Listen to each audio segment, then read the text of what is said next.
డ్వాక్రా దీపం పేదల చిరునవ్వు మన నాయకుడు చంద్రబాబు నాయుడు గారు. మనకి ప్రతిపక్షం కొత్త కాదు, మనకి అధికారం కొత్త కాదు. 2019 నుంచి 24 వరకు విధ్వంస పాలన మనందరం చూసాం. ప్రశ్నిస్తే కేసులు, నా పైన కూడా 23 కేసులు పెట్టారు. పోరాడితే ఏకంగా అరెస్ట్ చేశారు. వేదిక మీద చాలా మంది నాయకుల్ని ఆనాడు అరెస్ట్ చేశారు. ఎన్ని ఇబ్బందులున్నా, ఎన్ని కేసులు పెట్టినా మనం ఆనాడు ఒకే డైలాగ్ చెప్పాం. ఏంటది? ఆ డైలాగ్ ఏంటి? తగ్గేదే లేదు.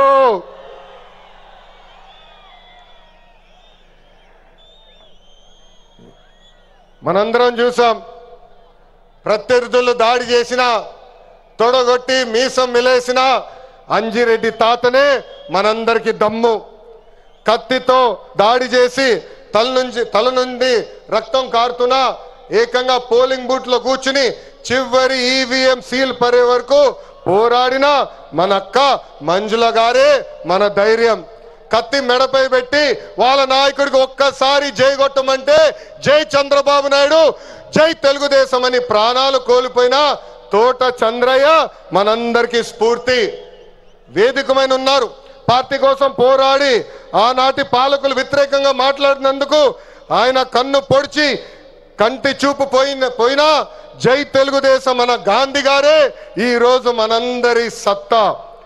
విధ్వంస పాలనలో రాష్ట్రం తీవ్రంగా నష్టపోయింది. ఆంధ్రప్రదేశ్ను ఏకంగా అప్పుల ప్రదేశ్గా మార్చేసింది గత ప్రభుత్వం. ఒక్క కొత్త కంపెనీ తీసుకురాకపోగా ఉన్న కంపెనీల్ని పక్క రాష్ట్రానికి తరిమేసే పరిస్థితి మనందరం చూసాం. 1000 రూపాయలు పెంచేదానికి 5 సంవత్సరాలు వాళ్ళు తీసుకున్నారు. ఏకంగా జే బ్రాండ్ లిక్కర్తో విషం కంటే ప్రమాదమైన మద్యం అందించి 30,000 మందిని చంపి 1,000 కోట్ల రూపాయలు ధనాన్ని లూటీ చేశారు. అందుకే రాష్ట్రాన్ని కాపాడుకునే దానికే కూటమి ఏర్పడింది.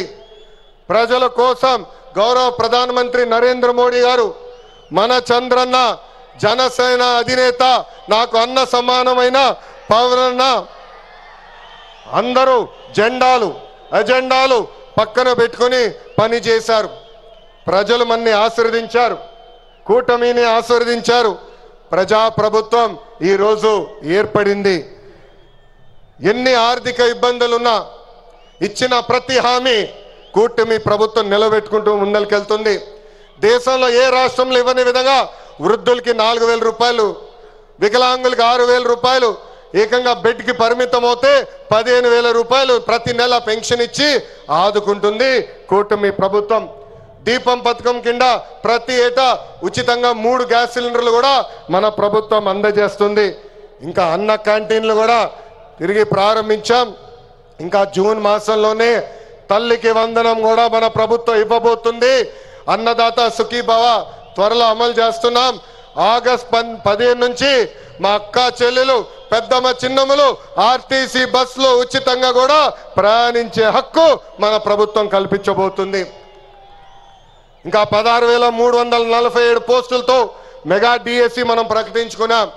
జూన్ మాసంలో ఎగ్జామ్స్ నిర్వహించి ఏకంగా వచ్చే అకాడమిక్ ఇయర్కి ఉపాధ్యాయుల్ని కూడా పొజిషన్ చేస్తాం. పోయిన ఎన్నికల్లో ప్రభుత్వ ఉద్యోగస్తులందరూ కూటమి ప్రభుత్వానికి సహకరించారు. ప్రతి నెల 1వ తారీఖు నాడు వాళ్ళ జీతాలు ప్రభుత్వం చెల్లిస్తుంది.